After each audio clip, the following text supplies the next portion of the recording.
कब्र में पियो यो कब्र वारो खत्म न थींदो आहे जेॾी महिल साहु निकिरंदो आहे इस्राईल साहु कढंदो आहे त मलाइका उन्हनि हाणे छातीअ ते रखंदा आहिनि उहो मैयत पंहिंजे घर वारनि जा रोअण जा आवाज़ ॿुधंदो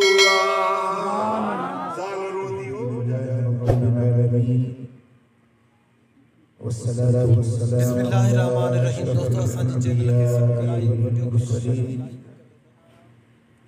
सय्यिदिल अव्वलीन वल आखिरीन क़ाइदिल गुर्रिल मुहज्जलीन हबीबिना मुहम्मदिन व आलिहि व अस्हाबिहि अजमईन।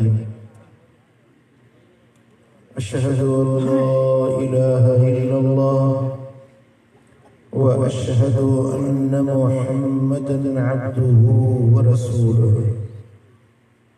अम्मा बाद फ़अऊज़ु बिल्लाहि मिनश शैतानिर रजीम। बिस्मिल्लाहिर रहमानिर रहीम।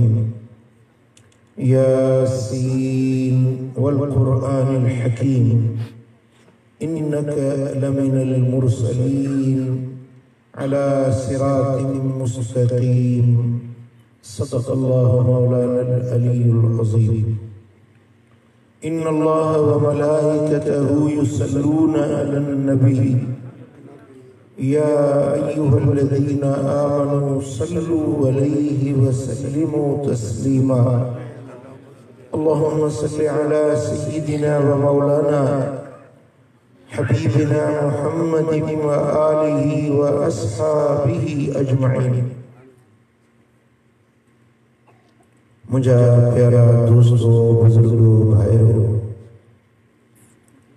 अल्लाह जा लख शुक्राना जे रब करीम असांखे इन भलारी महफिल में हाज़िरी की तौफ़ीक़ इनायत फरमाई आहे।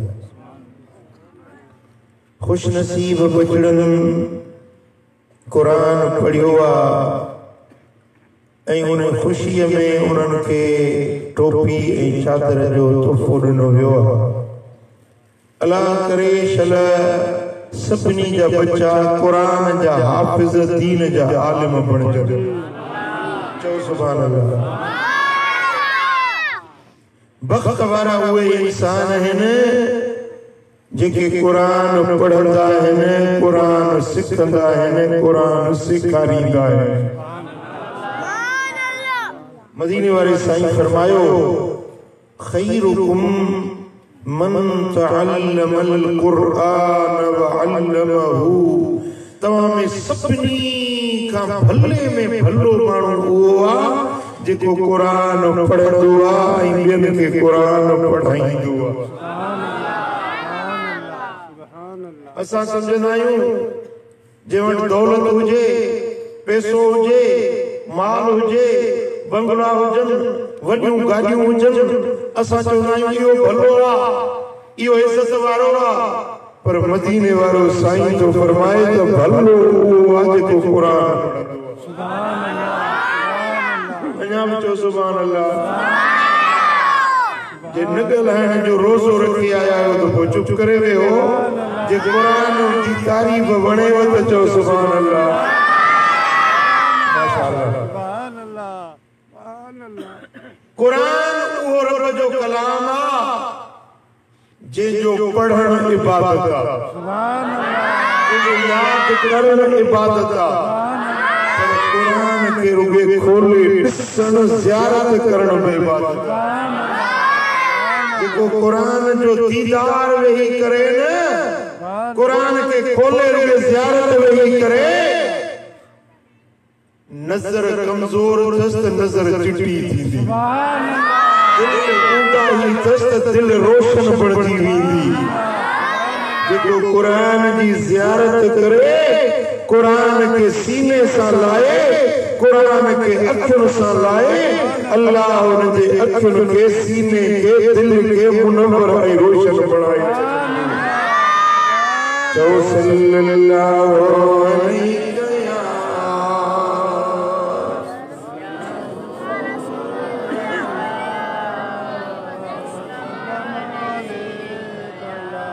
अञा मोहब्बत सां चओ सल्लल्लाहु अलैहि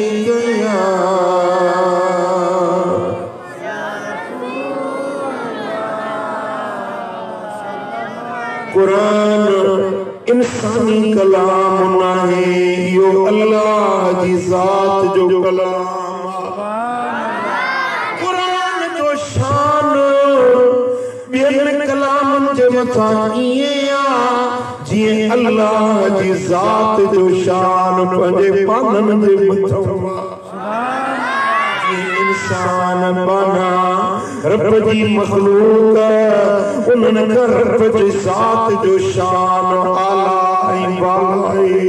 तीअं सभिनी कलामनि खां रब जे कलाम जो शान आला बरतर ऐं बाला।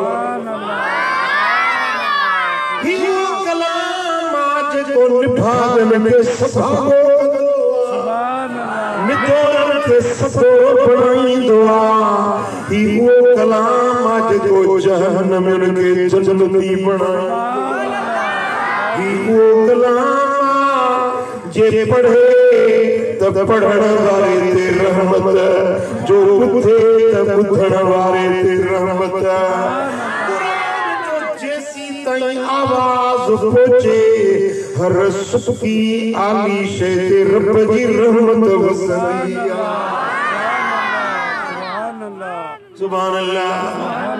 जंहिं पंहिंजे बच्चे खे कुरान पढ़ायो, जॾहिं क़यामत जे ॾियारे में इहो पीउ ऐं माउ उथंदा, उन्हनि जे मथे ते रब इज़त जो ताज पहिराईंदो। उन ताज जी एॾी रोशनी हूंदी जीअं ज़मीन में सिज उभरंदो आहे न, त सिज जे उभरण सां जहान में रोशनी थींदी आहे, पर इन सिज में बि एतिरी रोशनी नाहे जेतिरी उन ताज में चमक हूंदी जेको हाफ़िज़ क़ुरान जे अबे ऐं अमड़ खे ताज पहिरायो हुई। बच्चन के स्कूल पढ़ायो, कॉलेज पढ़ायो, यूनिवर्सिटी पढ़ायो, भली वॾियूं वॾियूं डिग्रियूं वठनि, पर उन जे बच्चन खे क़यामत में ताज न मिलंदो। पर जंहिं पंहिंजे बचड़े खे क़ुरान पढ़ायो आ, क़यामत जे ॾियारे में उन खे रब अबे खे बि अमड़ खे बि इज़त जो बादशाही वारो ताज पहिराए जन्नत ॾे। वो पंहिंजे बच्चन खे क़ुरान पढ़ाइजे या न पढ़ाइजे? पढ़ाइजे न। अॼु हे बचड़ा जन क़ुरान पढ़ी नाज़रा पढ़ियो आ, मुंहिंजी दुआ आहे अल्लाह कंदो त वरी हिन ॻोठ मां क़ुरान जा हाफ़िज़ बि बणजी निकिरनि। सुभान अल्लाह। जंहिंखे जेतिरो क़ुरान याद आ उनखे जन्नत जा ओतिरा आला दर्जा मिलंदा।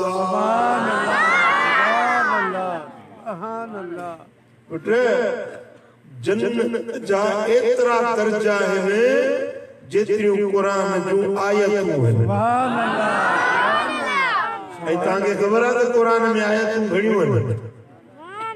6666। सुभान अल्लाह। याद कंदो? क़ुरान में आयतूं घणियूं आहिनि? 6666। क़ुरान में सूरतूं घणियूं आहिनि? सुभान अल्लाह। क़ुरान में सूरतूं घणियूं आहिनि? ॻाल्हायो। चओ 114। क़ुरान में सिपारा घणा आहिनि? चओ 30 सिपारा। अल्लाह अल्लाह। जेतिरियूं क़ुरान जूं आयतूं आहिनि रब जन्नत जा ओतिरा तबका ऐं दर्जा ठाहिया। ये जलसो आहे न, हेठि पंहिंजो परियूं इहे तटे जूं चटाइयूं विछायल आहिनि, पर हे वरी ॿियो तबको आहे जिते कालीन विछायल आहिनि। स्टेज मथे ऊची स्टेज आहे, वरी सुठड़ा सोढ़ा ट्राल विछायल आहिनि। पहिरियों तबको आहे, ॿियो ही दर्जो आहे, टियों ही दर्जो आहे। अन्या चौथो दर्जो ही कुर्सिया रहीम दोस्तों कुर्सी ही जेका स्टेज सा फर्श का जमीन का स्टेज मथे आ पर स्टेज का कुर्सी मथे आ कुर्सी जो मान अन्या मथे आ ये दर्जा है इन जलसे के अंदर अल्लाह जन्नत में भी दर्जा ठाया सारो जन्नत रहता फरहता हर जन्नत जो तबके में नेमता पर जेको दर्जो मथा हो उन्हें जो दर्जो अन्या वाला उते नेमतू अन्या ठीक सुभान अल्लाह मुझा दोस्तों के जो सबका आला जन्नता सबका ऊंचो जन्नत दर्जो उते उहे पहुंचदा जेके सबका वधीक बख्त वाला भाग वाला वॾियुनि नेमतुनि जा हक़दार उहे आखिरी जन्नत जे तबके में फ़ाइदा हूंदा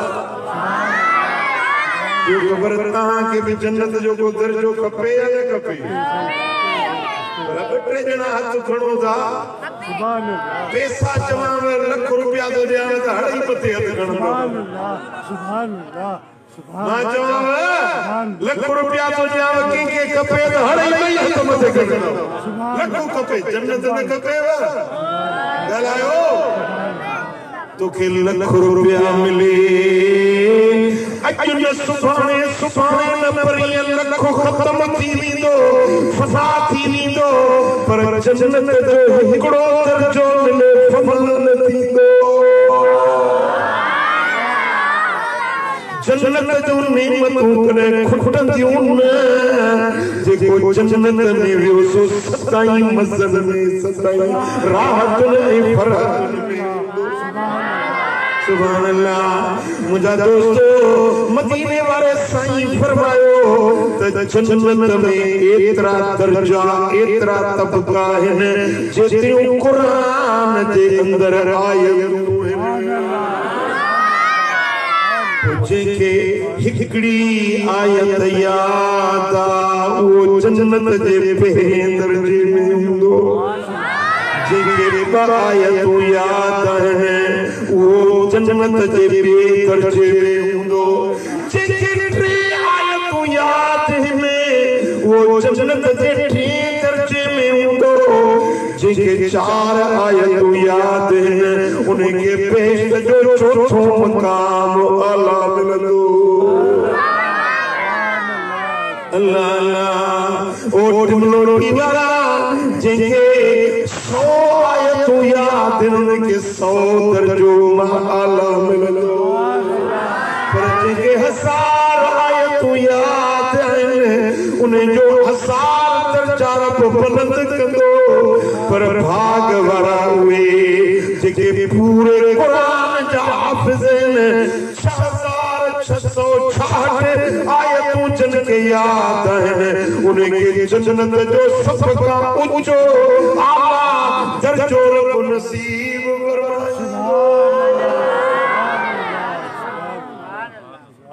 यहाँ ठहरे वजो या कुंडू ठहरे ताजी की दिल चढ़े थी कुरान याद कया कोई न तो कटे सुभान अल्लाह गल आयो ये ताजन ता जो रूह ही न तो कटे सुभान अल्लाह चो ताजी की दिल घुरे थी कुरान याद करे और रब तौफीक दे तुझे गोठ में मदरसो आ मौलवी साहब वट वञ हाफिज़ वट वञ बात गाई जे टेम में ओ अदा जेतिरे क़दुर थी सघई त कुरान जो आयतूं याद कर कुरान जो सूरतूं याद कर घट में घट टियों सिपारो उनजी आखिरी एमी या एमियूं या टे एमियूं या सॼो सिपारो याद कर सुभान अल्लाह जेतिरियूं तोखे कुरान जो आयतूं याद हूंदियूं एतिरा रब तुंहिंजा जन्नत में दर्जा बुलंद कंदो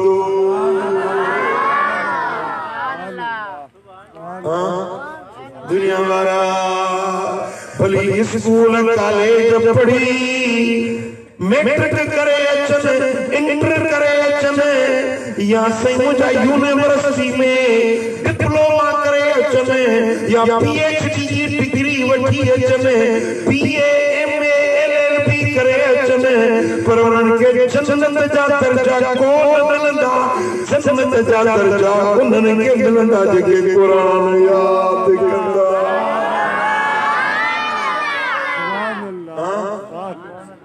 सुभान अल्लाह छाता जो कुरान याद कबो जो सल्लल्लाहु अलैहि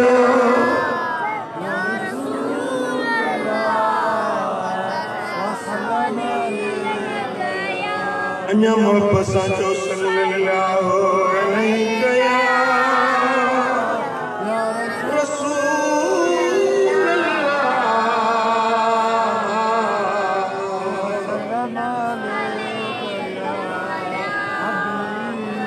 सुभान अल्लाह मुझा दोस्तों जे अंदर में जेतरो कुरान याद अल्लाह उनके ओतरो शरफ ऐं शान ॾींदो दुनिया में भी आखिरत में भी इज्जत उनके मिलदी जेके कुरान याद मदीने वाले सही फरमायो तही वो कुरान जेके चमड़े में बेड़े चमड़े खल में बेड़े ऐं उन्हें खल के पाह में विझजे तो उनके पाह नसाई सुभान अल्लाह केड़ो राज चमड़े के पाह नसारी दी राज छा है हबीबन जे ने हदीस जो असल मफहूम छा है इंसान जो जिस्म चमड़ी में ढकियलो आ मानू जे बदन ते चम चढ़ियलो आ जे मानू जे जिस्म में कुरान जो आयतूं याद हूंदियूं इनके दोज़ख जी पाए नसाड़ी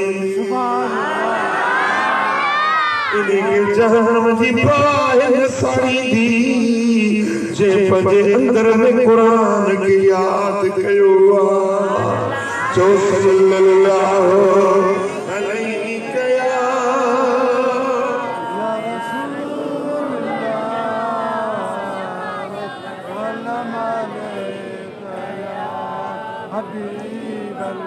जितनी जमायत है एतरो आवाज अचे जो सल्लल्लाहु अलैहि कया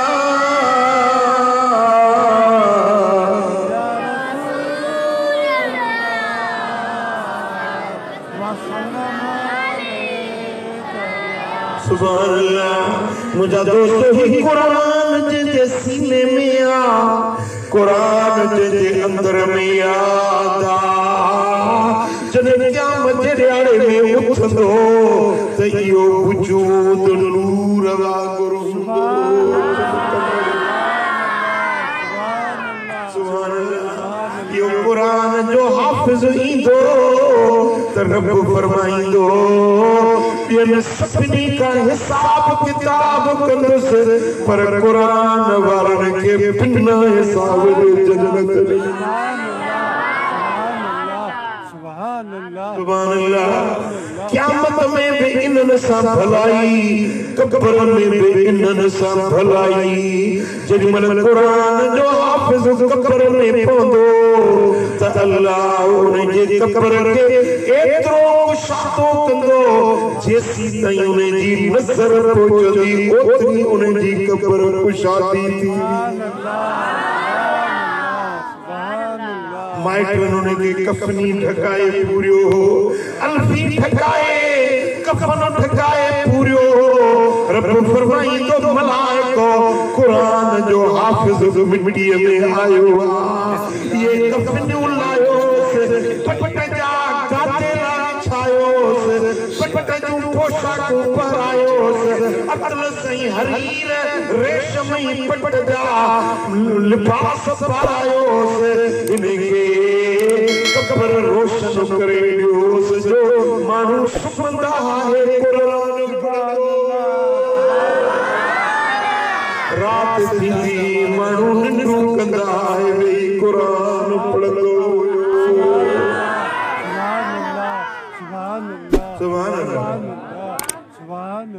मरण खां पोइ ख़बर पवंदी त क़ुरान जी इज़त छा आहे क़ुरान पढ़ण वारनि खे छा आहे